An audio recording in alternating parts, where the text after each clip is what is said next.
அடியே ஓனர் எப்படி உன்னை கல்யாணம் பண்ணா? அதுவா, பொண்ணு பார்க்க வந்தப்ப நீ ஏன் ஒல்லியா இருக்கன்னு கேட்டாரு. நான் அழக மெயின்டைன் பண்றேன்னு சொன்னேன். ஓஹோ, எப்படின்னு கேட்டாரு. ஒரு நாளைக்கு 2 சப்பாத்தி 1 டம்ளர் தண்ணி மட்டும் தான் குடிப்பேன்னு சொன்னேன். வாழ்க்கை ஃபுல்லா இந்த அழக மெயின்டைன் பண்ணுவியான்னு கேட்டாரு. ஆமான்னு சொன்னேன். உடனே கல்யாணத்துக்கு ஓகே சொல்லிட்டாரு. Super D.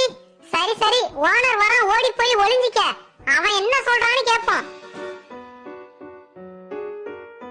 ஓனரா, நீ ஏன் உன் பொண்டாட்டிய கல்யாணம் பண்ண?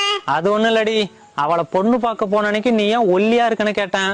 உணவு கட்டுப்பாட்டுல இருக்கேன், ஒரு நாளைக்கு 2 சப்பாத்தி 1 டம்ளர் தண்ணி தான் குடிப்பேன்னு சொன்னான். வாழ்க்கை ஃபுல்லா இப்படியே இருப்பியான்னு கேட்டேன். ஆமான்னு சொன்னான். அப்புறம் யோசிச்சு பார்த்தேன், எப்படி பார்த்தாலும் சாப்பாட்டு செலவை மிச்சப்படுத்தி விடுவான்னு ஓகே சொல்லிவிட்டேன். இப்பதான்டா நிம்மதியா இருக்கு. நான் கூட அழகுல மயங்கிட்டியோன்னு தப்பா நினைச்சிட்டேன்.